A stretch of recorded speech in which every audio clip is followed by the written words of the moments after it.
What's up, guys? David DeSell here, your host of the Business with the Boys podcast. And as always, joined by my co-host, Landon Troyer. Landon, how you doing? You were sick for a bit, and you got your daughter sick. Are you guys Yeah, on the up and this up, or shit what the has heck's been going going on? around, man. It put me down for about 4 days, so thankfully feeling back to life here. But yeah, it hasn't been fun. And then we've been through roller coaster weather-wise. Went from damn near 80 degrees one day to like felt like zero the next, like literally within 24 hours, and now it's back up into the 60s. So, Wait you a know, second. You're saying in February it was 80 degrees in Nebraska? yeah, we had a record high, and then the next day we literally had flurries and snow flurries on the ground in one Damn. day. Well, I mean, that's a recipe for getting sick. Yeah, pretty much. Oh man. How about you? Well, How's the new house? new house is good, dude. Although I'm at my at the time of this recording of the intro, I'm at my dining room table because my office, I realized that our office, living room, and two of the bedrooms, there's not one light in there. So we have an electrician coming next week to uh put in all can lights and ceiling fans and all that type of stuff. So I'm excited I think we to get talked my about this. workstation. The money meter just starts when you buy the house. Oh yeah, we have these grand old ideas for renovations, like cosmetic stuff, and instead our first project is lights and toilets The not sexy stuff. and water filtration. Yeah, But gotta love it. all very critical. But for those of you who are tuning in, first of all, we appreciate your time and attention. Our stats just keep going up and up and up and up, and the feedback keeps rolling in. Getting a lot of good requests for particular guests that you guys are suggesting should join the show. So certainly text us, email us. It's just either David or Landon at Business with the Boys, boys with a Z. .com. We are more than happy to take some intro calls if you think you're a fit or if anyone else is a fit. But the one who was a fit for today, Chris Polito with RediTech. And this was a really cool episode. We talked a lot about his journey from about 5 to 50 employees, how he promotes and manages company culture, taking on investors and paying them back or getting rid of folks, how he pivoted during the pandemic, how he's gone from regional to national expansion, and at the end of the day, also how to balance leadership and not necessarily micromanage the team. So this is a really cool, well-rounded episode. But before we dive in, Landon, what were some of your highlights and takeaways? And you've known Chris for a while. Yeah, I mean, Chris and his wife Nicole are, quite frankly, they're some of the best humans on the planet. Great friends of ours, and just it's been fun to watch him throughout his journey and kind of where he started. He's had some trials and tribulations in the partnership side of things, which we unpack a little bit in the episode. That's unique, but the guy is just salt of the earth, right? Nothing changes him. It doesn't matter the success level. He's just he cares about people, and he whether that's his employees, his customers, and that's just always fun to see. And to me is what's attractive in a friend, right? Like he genuinely gives a shit about everyone he talks to and encounters. I think you hear that a little bit come out in the culture and how they're building and have grown to the successful team that they are today. I just thought a lot of good takeaways. The guy is a great entrepreneur, and I'm excited to see where he grows this thing and what he does with it. Also, if you're considering getting into business with family, you're definitely going to want to listen to to this Yeah. episode and what to look out for, how to protect yourself. But we'll leave that for the show itself. So, with that said, let's go ahead and welcome Chris. Whoa. Who knew I would make it this far? They hated, they never believe me. Yeah, I would never drop the ball. I know I make it look easy. Yeah, Mayweather with the defense. I don't care what a critic got to say. I got them picking up the pieces. That mean you really playing with your life. I'm about to come and run it all back. Welcome to the show, Chris. How you doing? Pretty good. How you guys doing? Doing great. I see Landon's background. You guys are getting smashed with snow. I do not miss that. It reconfirms my decision about 4 years ago to move to Florida. Yeah, it's a little chilly up here in Nebraska these days, I'll be honest. Yeah, you were. I think you said, Landon, you were fighting through the snow just to get in the office for this recording. You guys got what, like 18 inches or something? No, I don't know. We got hammered early in the week. So, it's always fun when your daughters only had school 2 days out of the week. So I needed to trudge through the snow to get some sanity back and get in here and have some time with the fellas. There you go. Well, Chris, Landon and I are fired up to have you on the show. So again, thank you for joining. And maybe just as a good starting place, if you can give us a sense as to what you do now, right? What does life and business look like currently? And then bring us back to how you got started. We can start there. We are a managed service provider. Been in this business for about 30 years now, about 30 years going. We take care of all the IT needs for most any vertical out there. The only thing we do not do is the programming side. So all the way from the ISP to the cloud to the data centers to the actual individual PC, the networking inside, the servers, you name it, something with IT, websites, domains, email, we're handling it for offices so they can focus on their business. I always give Chris shit and say he's the one of the few tech guys I know with an actual personality. So that kind of wraps it up. That's funny. Yeah, it's a tough environment because you are around a lot of people that are not socially inept can be out there and actually talk to people. So it was a nice trade. But I also grew up in a world where computers weren't there. It was just something that was kind of coming around. So sports, being around people, we didn't have cell phones, and now it's part of our daily life. So I think that actually helped me out a little bit doing that. For sure. And how'd you get started? So you said you've been doing it for 30 years. What do those beginning days look like? My stepfather was in the business for medical billing for medical practices, so that got me into the medical side. They were some of the first verticals that actually could afford the cost of PCs or cost of networking inside the hospitals. So they kind of put me there. And so being in that business, I just learned the computer side. To get into this business, though, it was a opportunity to go to college. Bellevue University offered a managed information services, and I did that. So some of the guys that were there and me with my thesis kind of together created what I call a managed service provider. The business plan, I just kind of took off with it and just said, hey, this is what we're good at. Business side, maybe not so much, but the IT side was easy for me to be in. Like Landon said, I could be in front of anybody and talk to them about anything, and IT was there, and everybody was so intrigued by technology. As you can tell now, I mean, it's just like crazy what it does and what it does. I was going to say, you were at timing wise, as far as technology, computers coming into the world we are now, I mean, your timing lined up pretty damn spectacularly, correct? Oh, it was, and didn't see it though. That's the crazy part. Just didn't see it being that way. But you're absolutely right. If I look back in time and looked at everything, it was absolutely spot on. Gateway computers came out. They were in cahoots with Dell. We were kind of going back and forth. Gateway didn't have a service provider behind them. They were just selling computers, and people behind there that were building the PCs actually helped them out.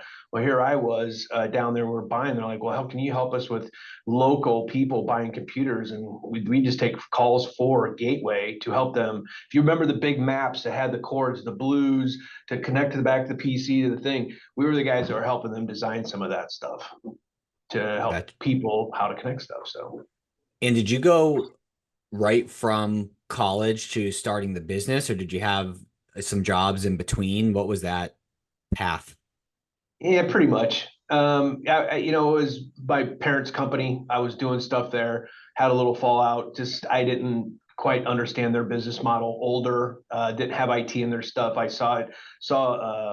really saw it from the Gateway perspective, the volume of computers that were being purchased, the type of PCs, the cost of the PCs, and putting them in, and it was easy. And so that was really from step one to their business to my college kind of really collided together. And I said, the guys out in Denver, we were all kind of did our thesis together, and they kind of were just sitting there going, look, we're going to do this out here. This is what we put as a business plan.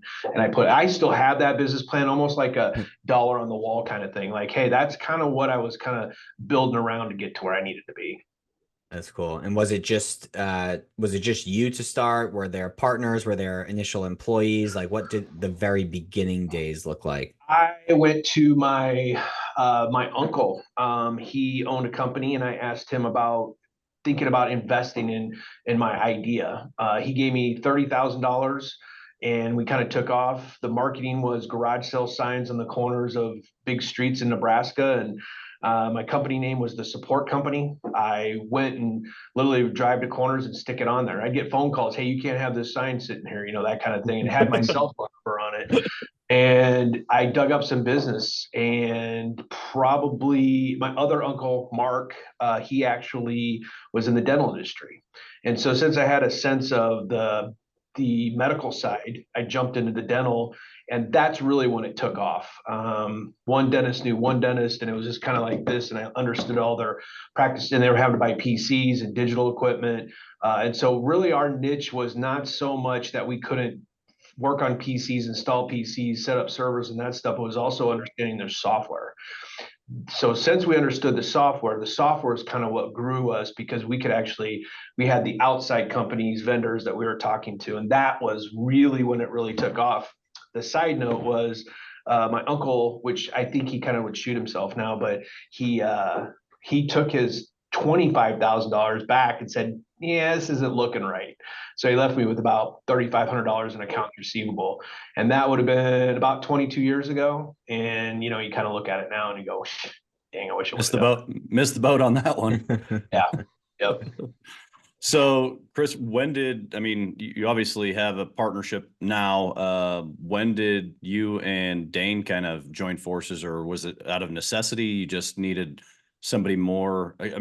Obviously knowing you, I know you're kind of the business development side of things. Dane is very much, you were smart and basically bring out a partner that is what you're not, and he is very technically savvy. Was that out of necessity, or did you guys just meet each other along the way? How did that whole thing work out? We were growing, Landon, we were growing pretty fast, head down. And like I said, we were dental, and that was kind of cookie cutter, pretty simple. But because of Omaha and the small crowds or small circles that you get in, lawyers know lawyers, doctors know doctors, they all play golf together, and all of a sudden you're playing golf with all these guys, and then all of a sudden you're in different verticals. And we were getting into some mainstream stuff.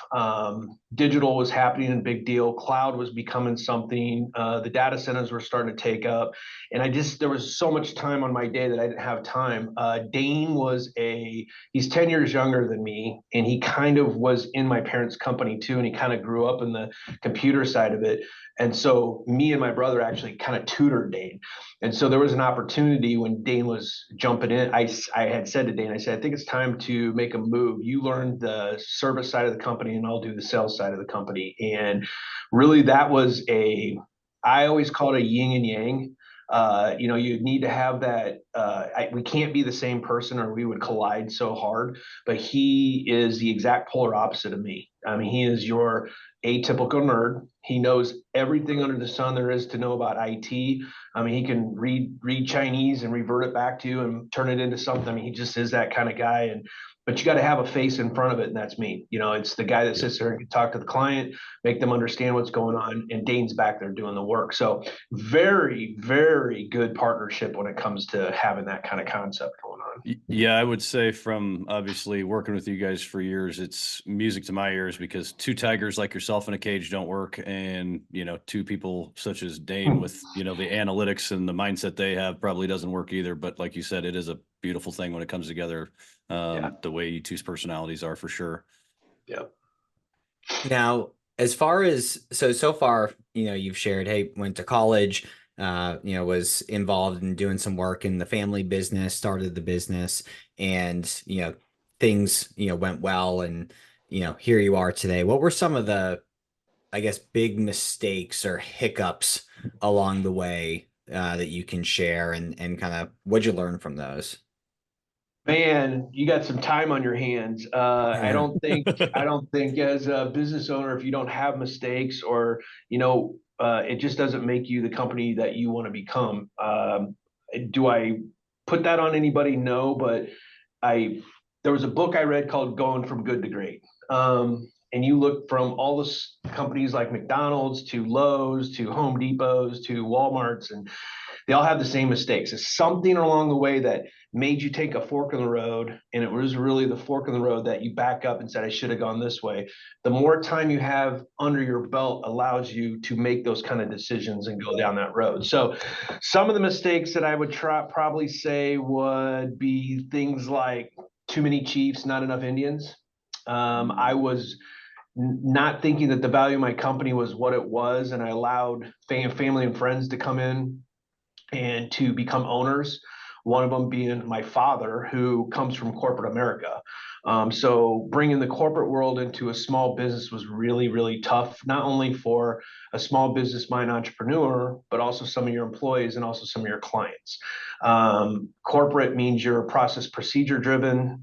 You're about the dollar, you're not about the service, which makes you lose some of the service side of it. So that would say a lot of fork in the roads back and forth that we had to take to get kind of weed that corporate kind of stuff out and get that personalized back into it. Because I've got businesses, or my business is kind of all over the country, and in each environment it's a different telltale sign. What I've learned in the Midwest is we are a handshake kind of place up here. Even though you can't run your company that way, I love it because it just creates such a trust environment with the clients. But again, it took all those kind of mistakes to actually get to that point to actually understand that from being in the service-based environment. Another one would have been, hitting that first million in revenue. That creates an ego. That created a spending thing. Like, you think you can just buy the new cars, buy the new trucks, have the golf course, do all these things and wear the nice clothes, and you forget where you came from. And it took, I would say, my wife. It would take my wife to bring me back down to reality and put my head back down and looking forward. Again, that fork in the road. It was, here I am. Oh, I made $1 million. Now I can do this and I can do that. And that million isn't really $1 million. It just says you did $1 million in business and you didn't have that kind of money, and you tend to overspend. Bigger office, more equipment, bigger trucks, pay more money to your employees, give raises when they're not due. That kind of stuff were actually happening. And I think my number one thing is hiring the wrong people. Which would come back to the friends and family. That sense that was really hard right there. But not only the wrong people, but putting them in if they were the wrong person, but also putting them in the wrong seats. Sometimes friends and family can think that they're due leadership roles or ownership roles or something like that. And so for doing this for 22 years, it's just me and Dane now. And it has been, like I said, kind of starting back to the yin yang side of things, having him in my company and working down that road. It just works. And that's why I say too many chiefs, not enough Indians, or too many chiefs, not enough Indians. That's kind of where it's at. So we've kind of spread ourselves where we have upper management, middle management, teams are set up for the clients, but it took all those years to truly get a formulated science project put together from college that says, this is how you do it.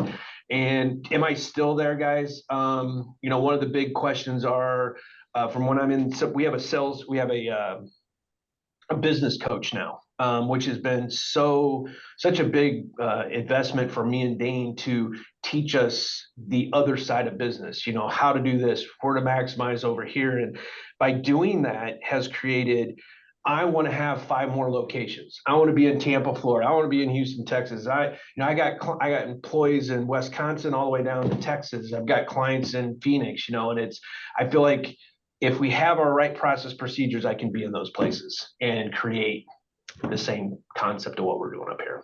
So when you ask that question, David, it's really, for me, it's all those mistakes, or some of those mistakes I'm explaining to, created all the things that we're doing now. Understood. And I have some follow-up questions for context. How long did it take you to hit your first million? 5 years. 5 years. Cool. 5 years. I think it was 2008 when we hit it. First million. Of all years, you picked the worst one for most people, so that works out well. Yeah. Well, in my industry, it's what's crazy is it's not like landscaping. Go in the backyard, you never talk to the customer again. We're constantly there, so it's like revolving monies that are coming in. And anyways, yeah. Now, what did you learn? So you mentioned that and I feel like I'm wired in a similar way where if I find a path to more revenue or impact or money or whatever, I want to be able to share that opportunity with my family, with my friends. And it seems like what you've alluded to is you may have the best intentions, but there may be better fits to help run the company. And just because you have that personal relationship doesn't mean it's going to work out well. So I guess my question would be, have you been able to still maintain relationships with folks since you've had to part with them? And looking forward, as you hire more people, what are some red flags to keep an eye out for? And it kind of goes with the saying of being slow to hire, quick to fire. So like, what's your process now for bringing new people to the company? God, that's kind of a loaded question. Big one. Okay, so red flags for employees. Business coach is what we've changed to get all the way to the end. Why we had a business coach, they gave us that, I don't know, there's a name for it, like the diagram. Like you put these key terms in there and you put the employee and they fit that mold, you can shoot them out and it gives what you're doing. So certain job types, but we had to get to that point. Before, when you asked, do I have all these relationships? Never borrow money to your family. If you're going to do it, don't plan on getting it back. Entitlement, those kind of things. When you take away entitlement from family, seems to dissipate the relationship out there.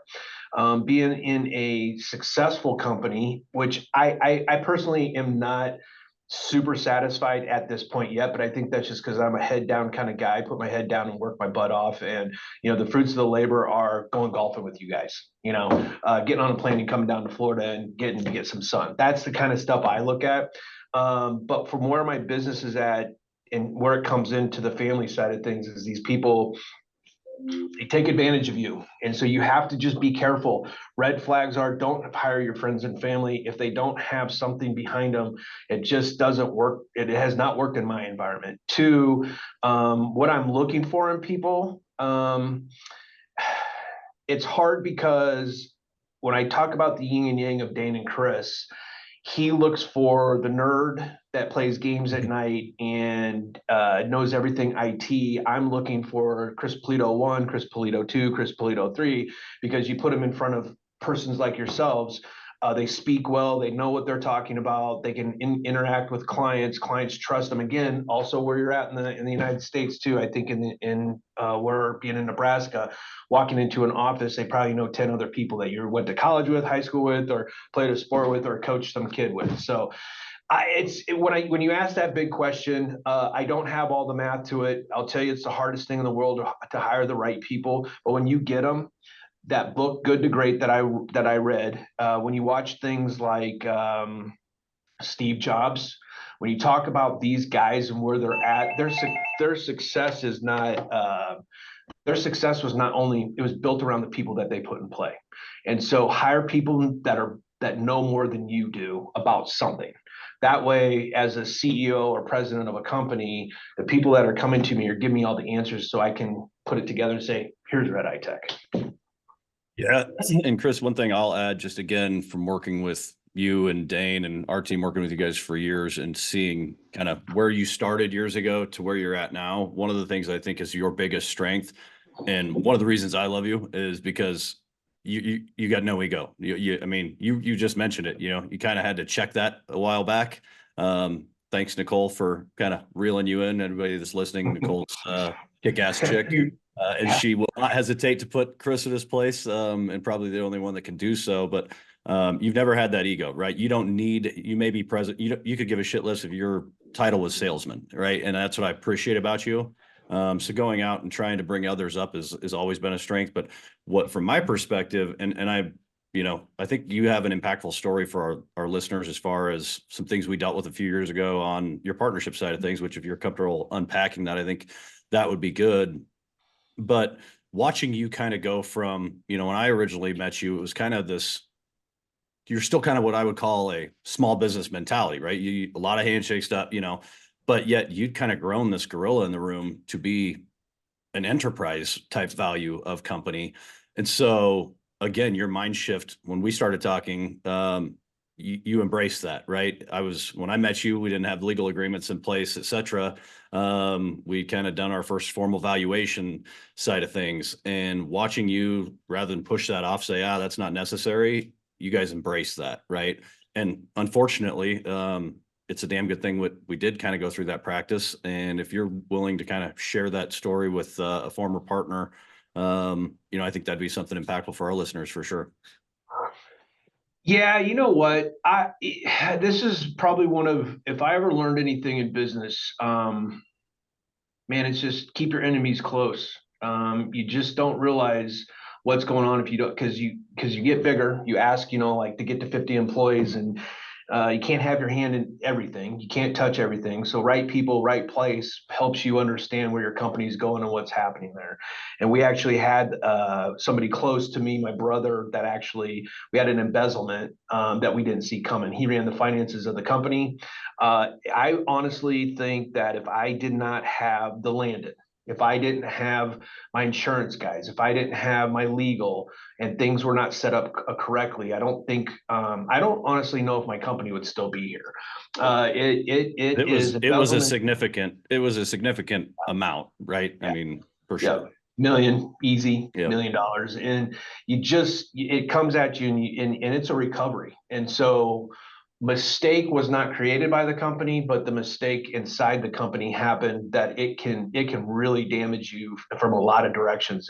Your ego, your mentality, your employees, your culture, just how you come to the office, your attitudes. I mean, just all that happens to you. It's just it was a really tough thing. Did we come out of that like strong? Heck yeah, we did. Again, I'll start with, if I didn't have those people I just mentioned in my back pocket, I still have those people at the end too. And so those people have seen the whole transition of where it went, and it just makes you a stronger person, stronger company, stronger clients, stronger friends, stronger family.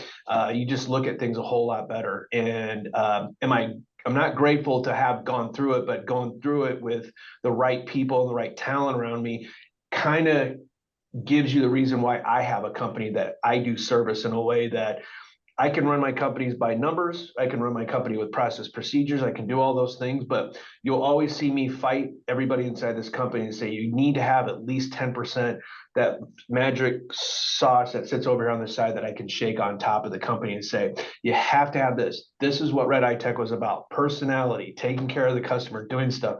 When you have those evil people on the outside or inside the company that are doing things.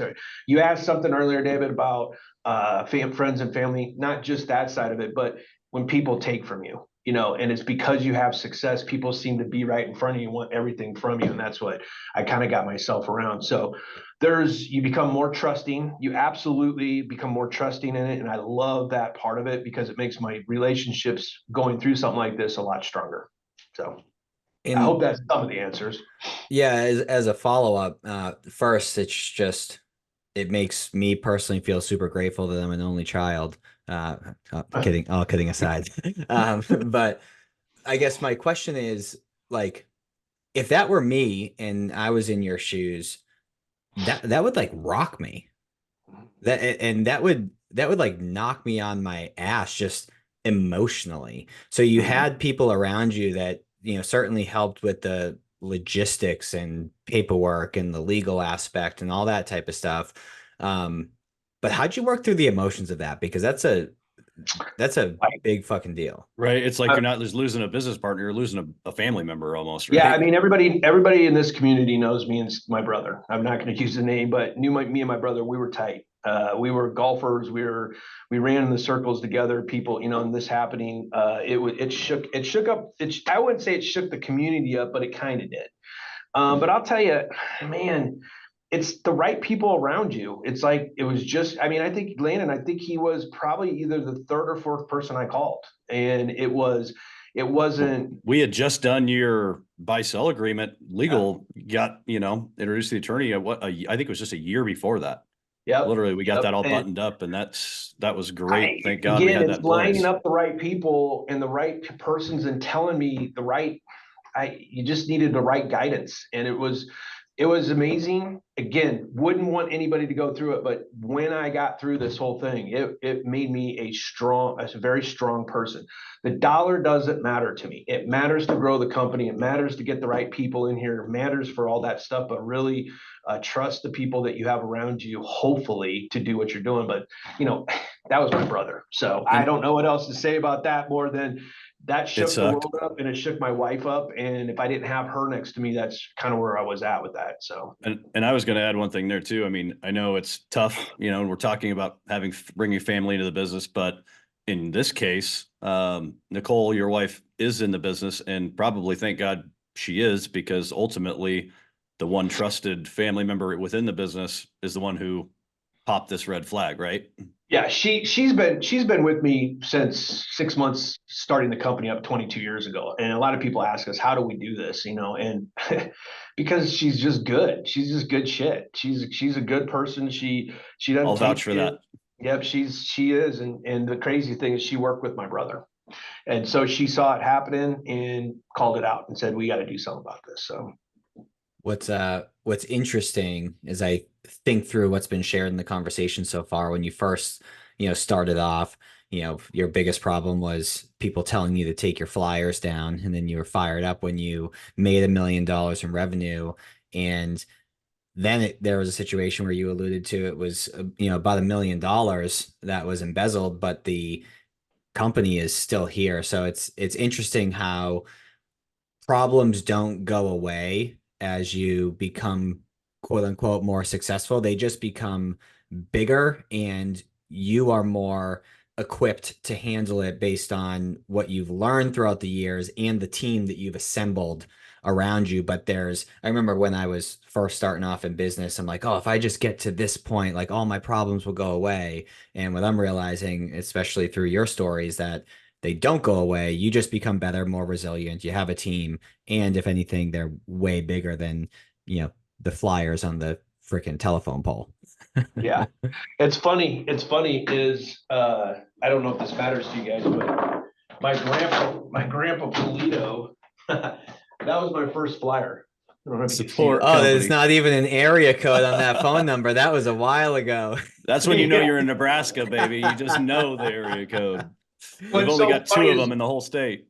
Yeah, my grandpa Polito passed away a couple years ago, and my family asked me, they go, hey, you're the first start of this generation, so we want you to go to grandpa's house, and I know this is going to sound weird, but you can have whatever you want.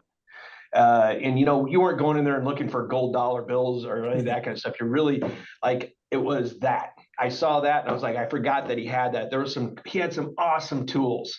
It was things like that. When I got that, it was that. And then he had a putter, one of those return putter things where you put it across the floor and then it shoots it back at you. I took that out of there, and we have it out in the hallway. And that was one of those culture things where people come in here and we'll have because my hallway is probably 50, 60 foot long, and just those big bombs. And you could just tell when things are kind of the breaks that are in the carpet, or how they didn't level the ground just right, but it hits it and you hear that click. And that was the same clicking noise that you heard at grandpa's garage on his grass in his garage. That is awesome. That is cool. You just alluded to it with culture. So you have what, like 50 something employees now? I think I remember from our first call. Right. So, how do you maintain the vibe that you want with the culture? So far, what I've gathered from you is you want a culture that's hardworking and customer focused and big on, the customer experience. How do you communicate that culture as you're scaling so quickly with so many people, and not And allowing that to locations. dissipate, and locations. How do you manage that? I run my head inside my company by three things. And they don't go in this order because the cool part is it's a circle. It's culture, marketing, and communications. I utilize all these things because if my communications is spot on, everybody's talking. It creates the marketing, which creates the culture. The culture inside the company, when people are happy, they're positive, they're talking great communications back to the customers or back inside the company, which is something I want to market.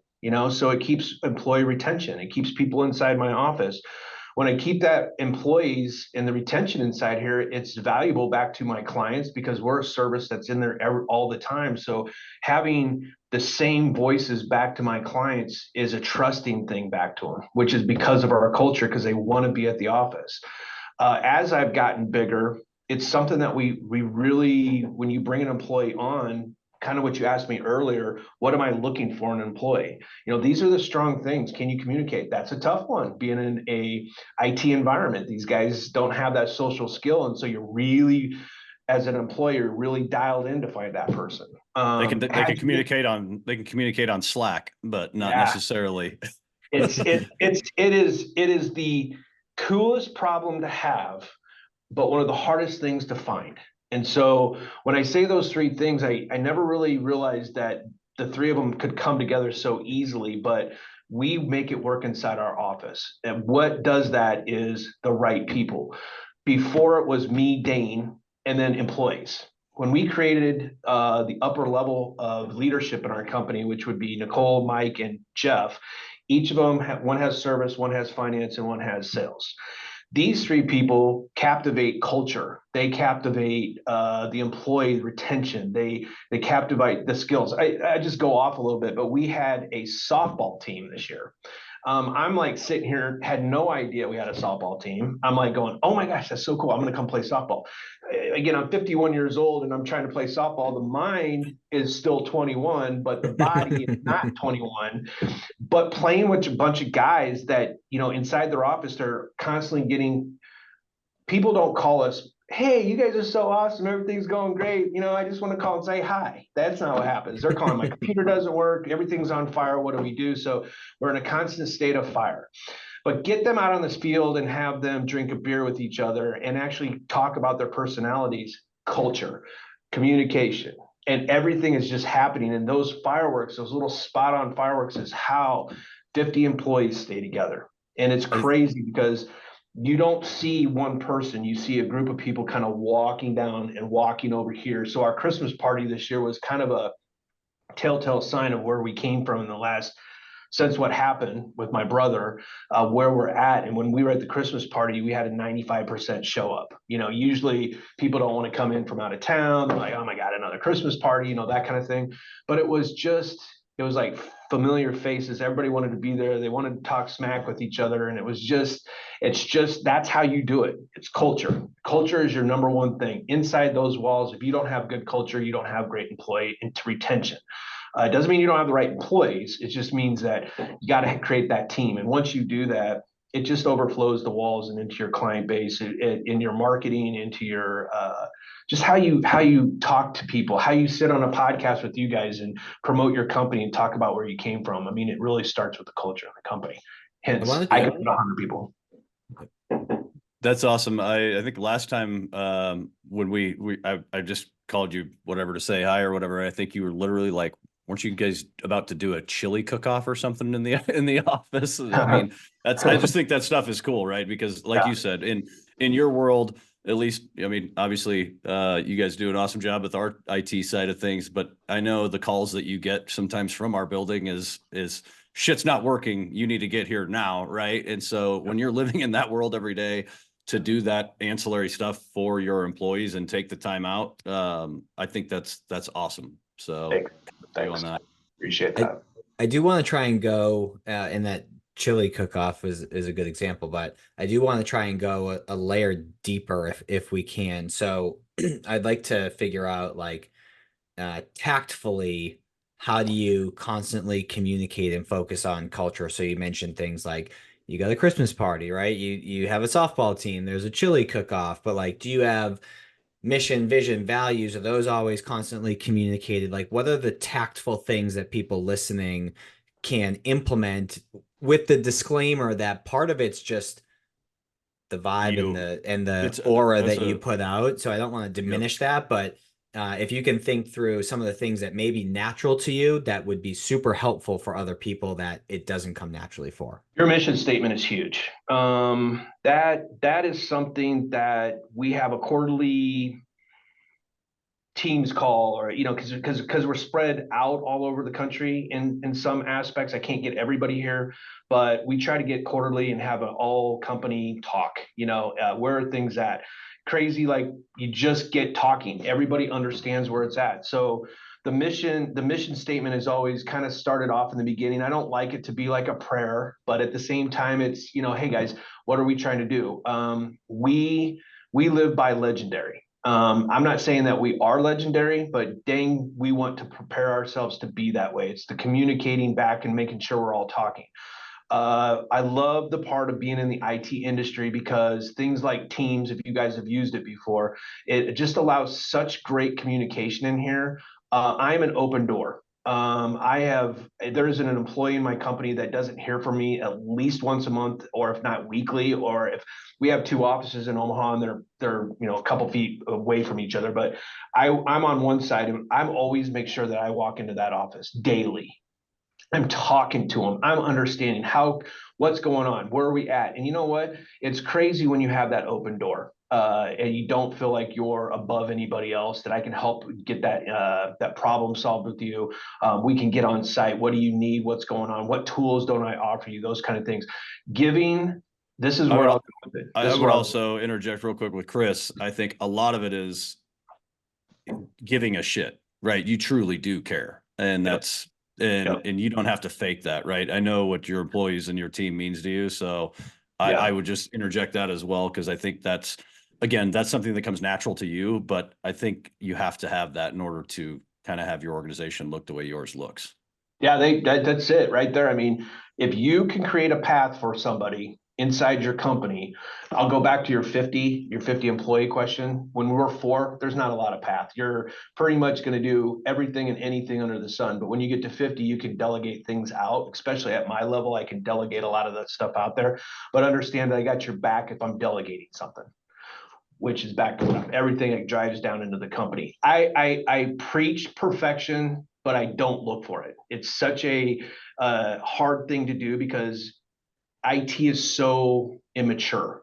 We've only been doing this for about 30 years. This isn't anything brand new to the world. And so it's so immature, and having certain type of persona or personalities inside my office, you kind of have to melt it together. So I'll go back to that team concept again. So, those layers and people and how they look and how they talk and what you want to say to them and do it, it goes right back to the right people, getting the right people inside these doors, because they just work together well. Yeah, what I'm hearing is just constant communication, FaceTime, availability. Hey, I'm in the trenches with you. Sprinkle on some, fun, silly things, along the way as well, just so people have an outlet from, putting out fires every single day. It's like back to the softball. It's back to the softball. I mean, you have that outlet out there, and these guys have a place to talk. They feel comfortable, and they come into the office. It's funny, because the ones that don't work are always standing there going, well, I'm going to go start my own IT company. Here's the business plan. Here's everything you need. I will write you and I'll tell you if you can do it better than I can or anybody else, go do it, because it's not easy to run a company. I don't care what you're doing. Companies are hard to maintain. Amen to that. Way earlier in the conversation, you had mentioned, I think it was an uncle maybe, gave you 30 grand when you first started. So I've heard, 30 grand here, 25 grand out. Have you bootstrapped this since then, or has there been other sizable investments? Do you still search for investors, or have you cut ties with those? Like, what does that process or experience, I should say, been like in taking on additional capital, paying them back, getting rid of them if they're not a fit? How does that look? Three things. First, the 30,000. That was what got me started. They didn't see it. They didn't see the vision. They took the money and did their own thing. That was my first taste of investment and scared me. That I didn't have control, or I didn't have power enough to, I mean, it could have took the company down that fast. As soon as you open it, you're done. If I didn't have any money, I didn't have a way to get computers. I didn't have a way to pay for cars and go places. So that really scared me a lot, which I am driven by, if you tell me I can't do it, I can do it. And I'm going to show you how to do it. I'm going to show you that I did do it. And I believe that even with my own kids. So how I take that when you ask the second question is going out there and getting investments. I've kind of dabbled. I'm more of a question kind of guy. I have some really good friends of mine that are super successful, and I sit in a room with them and I'm always like, how'd you do it? What'd you do? Where'd you go here? What was your thing? And a lot of them aren't really outside investment. A lot of them are elbow grease and just put their Personal head down. guarantees on bank loans. Yeah, the handshakes. Yeah, I mean, personal guarantees. Heck yeah, dude. I mean, lines of credits are set up and you do things. And I'll tell you what, once you get that stuff and you don't have to pay on those things anymore and you got them paid off and it's kind of in your back pocket that if something did happen, you don't want anybody else inside there. But to my third point on this is I am in an industry that I am getting tackled right now all over the place from so many capital people that want to either invest, buy my company, give me 10 times the value, do all that. And don't think that carrot's not hanging in front of me going, okay, I've been doing this for this long. I could just sell my company and not have the stress anymore. But you know what? I love doing what I'm doing. I have fun with my employees. I have that. So from an investment perspective, we are on the tail end of should I or shouldn't I? I could get quite a lot of money put into this company, and I could do things that have taken me a long time to get to. Sometimes capital really puts that perspective. But I also turn back around when you have embezzlement, things like that, don't have control, didn't know this was happening. You get scared, you back off, and you go, I don't know if from my client's perspective, is it a smart move for me to have somebody over telling me I can or can't do this anymore? Because right now, me and Dane have full autonomy. If I want to go spend $1 million and buy a building, we can go do that. But if I go get investment, I owe somebody an explanation why I took land into Oak Hills and paid for your golf. You can't do that anymore, and those are kind of how this company was built, about referrals and personal relationships. So the investment has been, you asked a great question, because the investment side has been a tough one for me, because if it's not so much not understanding it, it's really trusting. Is that a smart move for me to do? Age means everything. 51 years old is different than 64 years old. So. Yeah, and you're in an industry right now where private equity is salivating over, because you're a cash flow business, right? You get contracts locked in, and they love that. So yeah. And even other investors and some, like I said, and some of the friends I'm talking about, that they're looking at it because they've just made it to this point where money isn't anything anymore, but they don't want to invest in giving people this. They want to invest in something like this, because IT is, in the last 30 years, it wasn't part of budgets. It wasn't part of companies. It wasn't anything. Now you're sitting on boards. You're sitting inside of rooms. You're in budget talks. What's my percentage? If you're a $1 million company, you should be spending at least 1% to 2% of your annual income or revenue a year should go into IT. And it's tough for people to understand that, because they think they buy a computer, it works forever. It's like, that sucks. There's people trying to attack your systems all day, every day. You got to have some serious things in place. Yeah. Well, yeah, exactly. Yeah. There's been a handful of, I'll call them puzzle pieces, that I want to try and put together to tee up this question appropriately. So, you said 51 is different than 64. Like, do you, just keep doing what you're doing? Do you sell outright? Do you just simply maybe take some chips off the table? And you also mentioned way earlier in the conversation around something to the effect of, not currently being like satisfied where you're at. And I came across this concept. Are you familiar with Ed Milet? He's got a podcast, writes a bunch of books. But he has this concept that I've really latched onto because, I've gotten, as I reflect through my life, I've hit certain checkpoints where I've previously told myself, okay, once I get this, right? Once I get this, and that's an ever moving target. But I came across this concept that if thought about the right way, I actually think it's very healthy to never be satisfied. And it's the term is blissful dissatisfaction, where you are so happy with where you're at and what you've done, but you know that you are capable of doing so much more. So you're always looking to grow and impact and employ more people, provide for them and their families. So it made seem from the outside looking in that, wow, Chris or David or Landon, like they're never happy, right? They're never satisfied with where they're at, and it's like, yeah, but I'm happy along this journey. And I just tee that up as a way to get your thoughts on the idea of blissful dissatisfaction. Wow. Yeah. I think that's a strong entrepreneur right there. I think that outside of hitting the lottery, I mean, if you hit the lottery, I mean, don't think that I don't think like, God, if I hit a $500 million lottery, I'm going to just drop a crap. That's my thought process, is I'm going to drop money in this company because I want it to go where I've been waiting for it to get to. But to sit and have the confidence of people that trust you, that you are, I mean, just like you said, the puzzle pieces all the way around, and people inside my company trust that my vision is right, and that's why they work here. And to get where I want to go, back to the mission statement, I mean, you put all those things into play and you put it right in front of them, and I would say the same answers come out every time, but the same questions get asked from the new employees. So the old employees are sitting out here and the new employees come in and they start asking the same questions that the old employees asked when they were new employees. And so you see a trend in there, and you see that salivating, I can do this, I want to do more. And you constantly have a reoccurring or a constant company, new clients that are coming at you. And I don't like robotic, but at the same time, you've just got it down to a science that you can actually do these things.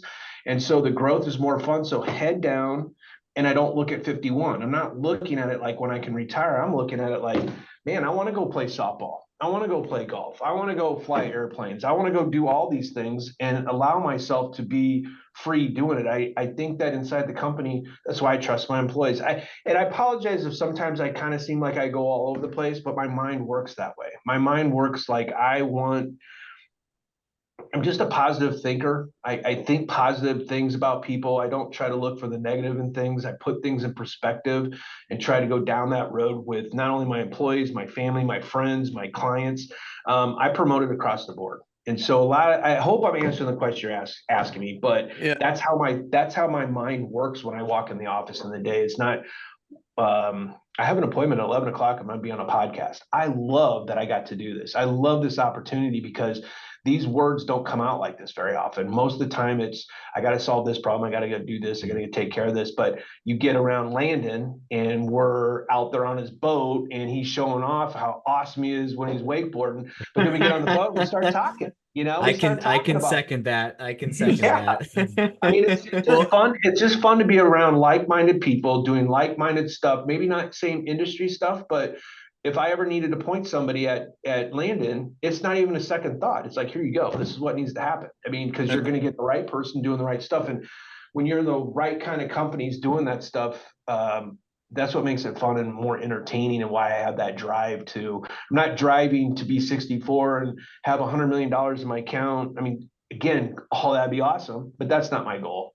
My goal is be around my family as much as possible, because your kids grow up and have your son and daughter asking you questions about your company. How'd you do it, Dad? Where'd you get there? What'd you do when you went to college? Well, start at college, guys. Go to college. And it's crazy. It's just that if you know now if you knew then what you know now, how awesome would that be? Back to the employee that wants to go start his own company. Here you go, buddy. I'll give you, go do it. Yeah. I would just say, to add some context too, and correct me if I'm wrong, Chris, but again, just knowing you on our friendship level, I think you and I are at the basis of it. We're both simpletons, right? I mean, I think if, at least I'm speaking for me personally, I can remember thinking, wow, if I could make $100,000. I mean, I grew up with a dad who owned a welding and machine shop, right? He worked his ass off every day. And to have the kind of success that I have now, I didn't even, I didn't think that was plausible 20 years ago. So I'm pretty damn happy with where things are at now. But at the end of every day, now that we're here, it's like, why, again, like David said, comes full circle. I want to push myself. And at the end of the day, I want my daughter to always see that dad wasn't happy where he was at. He always wanted to continue, and it's for my clients, it's for myself. I always want to be growing and sharpening, iron sharpens iron. That's why I love going out, like I said, being on the boat, hanging out with you, right? Totally different industry. Yep. But, our friends in our circle that we run in, the reason I love everybody in it is because there's no egos there. And you and I are small fish compared to many of them, right? But they'll go out and have a drink with us and tell us exactly what's going on, the issues they have. The ego there is no ego, right? And you do it for the right reasons, because if you woke up every day with 100 million in your pocket, you'd be bored as shit anyways. I know you. So too. I can only, your own demise. I can only mow my yard so many times. I can only play golf so many times. You and Kevin can only have so many Chardonnays. Yeah, exactly. Yeah, vodka Red Bulls. That's how I can tell you. I can only have so many of those, and I'm gonna feel like crap. So. Yep. Well, I will say, if it wasn't for the weather and the abnormal amount of cornfields, Nebraska sounds pretty legit with the type of people that are out there. Yeah, we are blessed there. Yes, we've talked, Chris, about kind of where you're at. We've talked about some steps along the way, both great things and things that you've needed to overcome and work through. And recently, you mentioned that you have a particular vision for the company. What is that vision moving forward?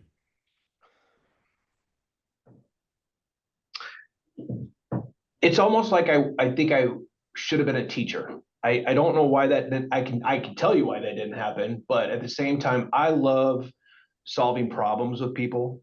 And I think something you guys said earlier, I kind of fell into this at the right time. I think that was kind of my thing. Like I could get there, give me a Sudoku puzzle, and I'm going to go until I create it and figure it out and do that stuff. I'm that guy, which gave me the opportunity to put myself in a position to talk with people and explain the direction they're going. It created a trust. It created a trust with the clients. The clients understood what I was trying to get to and never felt like they were nickel and dimed. Those set of rules for me were back in, that's, I guess, like with Nicole, I mean, she didn't have to follow what I was thinking, but she saw it and she was allowing me to be myself, which by doing that was because I have a company. The company was my portal to say, here I am, kind of like Tiger Woods when he came out and he goes, hey, welcome world, here I am. That was kind of me. Here I know IT, I'm going to do this. And going through the office, I think if you put this, most of the employees in front of this podcast and ask the question, and they can understand my thought process is take care of the client, make sure that they're taken care of and communicated with and going forward. And I promise you, every time that we've done that, we just don't have problems, and it's been fun with it. That's as easy as I can tell you guys, because if you had a couple more hours, we could talk about it. But it's kind of where I'm at. It's just like, are you on a scale thing right now, Chris? Is that, I mean, because you kind of got it built, right? I mean, now it's just being able to scale it, right? So you've moved into other marketplaces. Maybe kind of fill us in on that and, how you've done that. Because I think that's something that our listeners, are probably trying to do as well. And you've done it centrally located Nebraska. Now you're talking Florida, you're talking Arizona. I mean, you're talking all over. So walk us through kind of that journey. That's tough. That is probably the hardest thing because you're not right there. You can't, in the very beginning, you don't trust and you micromanage. And when you micromanage, you lose culture and you start to babysit people, and it's hard to find leadership because they don't feel like they have full autonomy of what they're trying to attempt or get going. Again, I'm going to go back circle again, right people, right place, and trust. And so opportunity 1, Omaha, Nebraska. Opportunity 2, Des Moines, Iowa. It takes a little while to get Des Moines where you want it to go because you're trying to figure it out. But by the time we got to Florida, it was kind of like a stamp. You're just like, okay, this is the type of person I want. This is the type of people I'm looking for. These are the type of clients that we need, for process procedures and TCPs and all the things that they tell me they need to be. Walking into another environment in there is, if there's another Chris Polito, that's the guy I want to be sitting down in those areas down there. Will you ever find that person again? It's very tough because most of them are already running their own companies. Yeah, right. Yeah, that's exactly right. And usually you're going to have to go young, and you're going to find these guys. I'll tell you, Mankato, Minnesota, interesting story about that. Trey Mitty owns truck center companies. He bought the east side, and because he was so distant in some of his locations, we ended up putting an office in Mankato, Minnesota. A lot of people are like, Mankato, Minnesota. I mean, what, it's actually not a small town. It's actually quite large. They actually have a college up there, and it is IT. I had since reached out to those departments, and now we offer internships in Mankato, which gives me the opportunity to test the waters with what's coming out of college. You don't see as many IT break fix PC kind of guys. You see more networking and security. The big world right now in security is what is happening. So when you see those kind of things, markets that you're diving into, it gives me the opportunity to test what's going on in the world right now. And right now, where security's at, which means I started another division in my company. Now we're looking at that. We're testing the waters with AV. We're testing the waters with MFA. That school, that move, that client put me in a position to do that, which filtrates back into them. So every location that we've walked into, kind of a chessboard.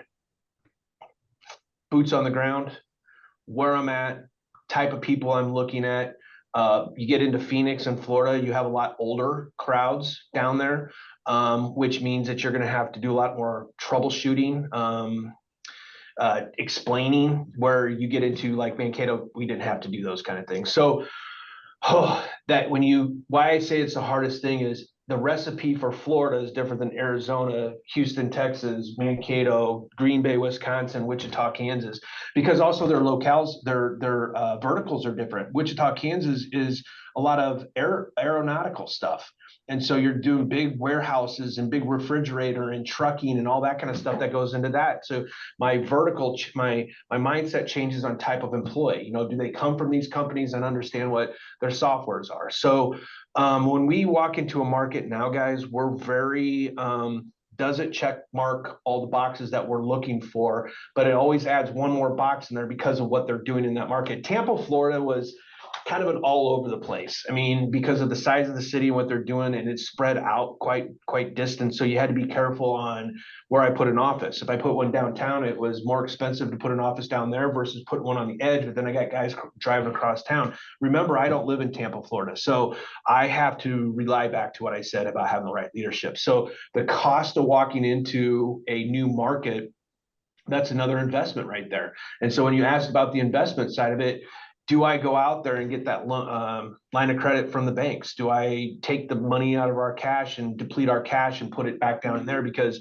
IT guys are not cheap anymore. They're commanding high 5, low 6-figure salaries right out the gate. And when they're coming out of college, they're being talked to like they should be making $60,000, $80,000. Relay that back to a small business dental office. It's just tough. So your verticals change on the type of clients that you're going after. So moving yourself into other locales changes just by so many different facets of what you're trying to go after in that one. If I'm just going to put an IT company down there, pretty easy to do it. But then you have to market. Then you have to go after this. Then you go after that. I've got to imagine if you were, in the old school days, as well as just focusing on one vertical, say dental offices, it would make it a hell of a lot easier as well, right? But now you've got to be equipped to handle trucking companies to, RA investment firms to car dealerships to everything. And everybody's security needs is so different there, right? So and they don't want to spend the money. And they don't want to spend the money. And they don't want to spend the money. you're not per se a service that we receive or a direct ROI on, right? If we pump money into marketing, well, we can get but hey, guess what? If we have a data breach for our clients, there's a complete 180 on the other end, right? Yep. So you're the unsung silent individual in the background, keeping everybody safe. But yeah, nobody wants to pay you to do it. They'll get a lot of pats on the back, and that's okay. We got thick skin, but at the same time, we understand if you go down, that's where it's at. But we don't want you to go down, and that's our job. The number one thing in IT is if you could ever get yourself to be proactive, not reactive. That is so big. That is the biggest deal right there, and it's hard. It's one of the hardest things to do. If I'm hearing you correctly, it sounds like as far as like the vision moving forward, I'm just trying to extrapolate the different directions that you went in, but it sounds like you're looking to continue to grow thoughtfully, strategically with the right people, and also carefully, because if you're not able to walk into the office, because it's right next door and you'd have to get on a plane or hop on a video call, you just want to be careful with that as to not, burn through capital because you moved too soon. Is that a fair representation of what you were saying? That's very good point right there. Yep. Okay. Yep. Cool. And so for the folks who are listening, some people may want to be entrepreneurial and become a business owner. Some people may be at the beginning stages. Some people may be well established already.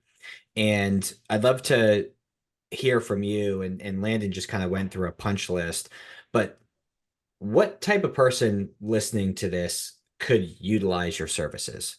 I want to try and figure out and have the folks listening. Company size or revenue or amount of employees, industries. And where do they find you? What's a good place to look you up? Looking up RediTech, that's another monster of marketing, throwing it out there. We use a company locally here in town to create that marketing material to get us out there, because you can only go so far with referral based. And I have nothing against that, because that's exactly how this was grown. But if we want everybody to understand what we're doing because we're good at what we do, you just got to go to the website, reditech.com. I mean, that just is really the best way to do to get the information that we do. Second part is how are they wanting to use us out there, and what we can do for clients. It's if you're trying to start a company up, and let's just say you're a painter and you're going to do all this stuff for corporate companies and put that together. You didn't get into it because you're going to go buy a PC and QuickBooks and all those kind of things. My job in the forefront is to sit down and educate. It's nice to have the college because they've had me come in there and talk with the students from a business aspect, kind of what we're doing on the podcast. Not so in depth, but at this other side is be smart about what you're doing and how you're utilizing it, because you get attacked from everything. And I'm not talking about security tech. I'm talking everybody wants you to buy this computer, buy this thing, do this. They tell you that you have to have this much or that much, and it makes you more powerful and you can do all these things. It's really understanding the IT guy, a good IT guy, should be able to give you what's your path for 3 to 5 years. Any good business guy, a bank, they're going to give you loans on 1, 3, 5. You're going to put those things in a business plan and understand it. Your technology should be there, and somebody should actually be able to explain it to you what you need to do.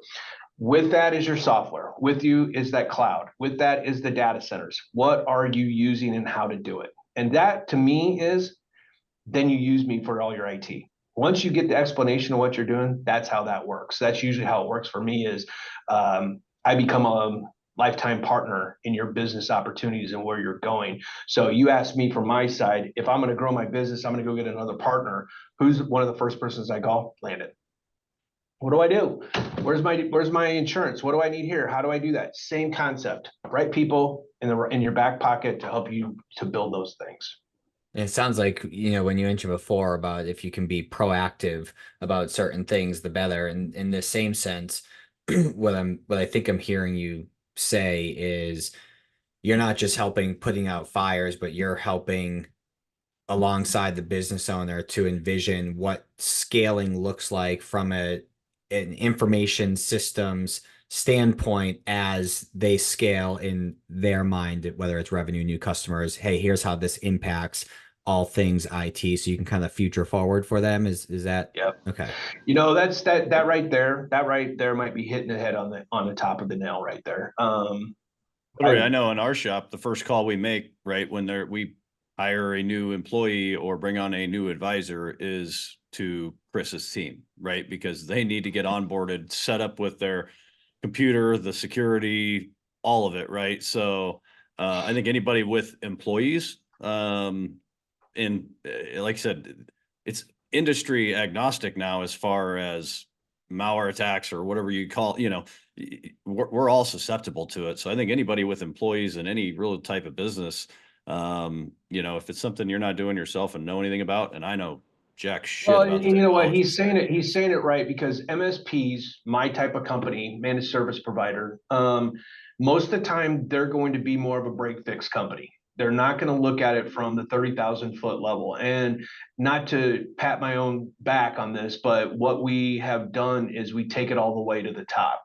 Outside of the programming side and creating the software, we control 3 data centers. We are in the ISP world. The thing about Omaha, Nebraska is we have the most ISPs that come through downtown Omaha because we're so centrally located.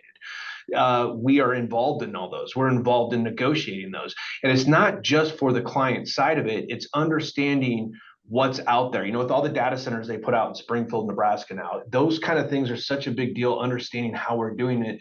It all is, we are reversed. I am sitting here talking to you guys, explaining things, and then I'm flipping around and I'm talking to my clients to understand your size tells me what you need.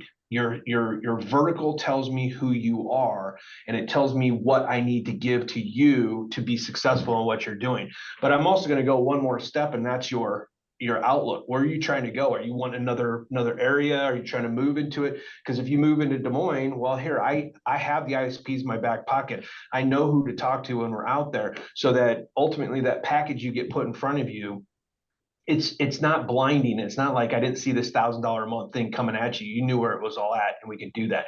So all the way from 0 to 30,000 foot, that is a very good MSP, because they have your back on what you're trying to do, and you won't feel. And if you're not feeling nickel and dimed, that's a big deal, because you can start getting price shopped out there by Dell and saying, hey, I can get this computer for $100 less than what you're doing. You really care about the $100? The $100 is me taking care of you, is what it is. Yep. So long story short, that's RediTech at the 30,000 foot level, looking down for all the clients. Appreciate the clarity there, Chris. One question I have is is it usually an employee level? Is it a revenue level? When you're starting to see companies bring IT, devote whole divisions to it. Obviously that takes a lot of payroll. Like you said, an IT single guy or gal is not cheap. So I'm assuming, for certain thresholds below, certain areas, you're kind of a fit. Is there is it once people get to kind of 100 employees or 50 million in revenue, they're starting to devote a whole, division to IT? Or I think it's a vertical. I don't know if it's a size thing. I think it's a vertical thing. When you're into like a hospital, they're definitely going to have that. When you get into trucking, they're not going to have that. We've walked into too many of them, and IT guys by trade inside offices are very protective of their world. They don't let you know a lot, and they make sure that you don't have a lot. And so when we walk into those kind of offices, what we sell back to the client is to understand that you have an entire company of IT guys, not just 1 or 2. That way Fred doesn't take vacation and you have to wait for something to get fixed. That's our side over here, is we're analyzing on the background. Most guys inside a company, they can't read the software to understand what's happening, how they're doing stuff. And if I'm telling you all the way from the 30,000 foot level, and we have our eyes on all those aspects, that's a big deal. That's a big deal. But again, you have to understand that cost is everything too. So where you were going at, Landon, with size, size does matter. You get into 100 plus employees, your the ability to spend money is a lot easier than a 5-person dental office, because they're probably just touching $1 million a year, where if you get into some of this trucking, they're hitting billion, and so if you ever look out there, in the world that we're in right now, you saw it when Biden became president, the oil company down in Florida area that got hacked, or you see any of the hacking that actually happened. It is such a farce. And I will say this, and I'm not going political on this, as if you do your stuff correctly and you're backing your stuff up correctly and you put it there, that would never happen. And so you look at those kind of things, and that is one of those big things, like, make sure you're backing up, make sure your security's right, make sure you understand that you're syncing, that if, and just set up correctly. And it's not really that hard, but you get into other MSPs out there and they just don't do that. So sorry, I went a little political on you guys. No, it's welcome to. I think too, it's you brought up, and I want to harp on the idea of people just need to be proactive about this as opposed to reactive and spend the money before they have to spend the money. Because you'll be really glad that you have someone, quote unquote, on retainer when shit hits the fan, as opposed to needing to not just fix the problem, but do your due diligence with the proper provider, in the moment when you need them the most. But no, Chris, this has been great. We appreciate the time, and for those of you who are listening, Chris mentioned it a couple times, and I will attest and would encourage you to go scoop it up. But the book, Good to Great by Jim Collins, should be in my opinion, a staple book that you read once, every year or every other year as a friendly reminder. So would encourage you to go scoop that up. And the website will be in the show notes to look at RediTech, but it's just RED, the letter ITECH.com. Go check that out. And if you enjoyed this episode, do us a solid and, subscribe, leave us a review, share it with someone that, you think would find some value in it. But Chris, really, really appreciate you joining today. Yeah, very much so.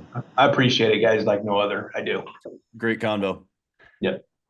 Very nice. Well, and if you do ever make it to Tampa, because I know you're serving the Tampa area now, be sure to hit me up. Golf hits a little bit different here than it does Nebraska. I so want to come down there. So right now, if you look behind me, I don't want to be here. Yeah, that's why you guys are in long sleeves and I'm in a t-shirt, because it's still pretty nice here. You look tanner than us. All right, gentlemen, and again, thank you everyone listening. Chris, thank you. Landon, I'll talk to you soon. Thanks, boys. Who knew I would make it this far? They hated, they never believed me. Yeah, I would never drop the ball. I know I make it look easy. Yeah, Mayweather with the defense. I don't care what a critic got to say. I got them picking up the pieces.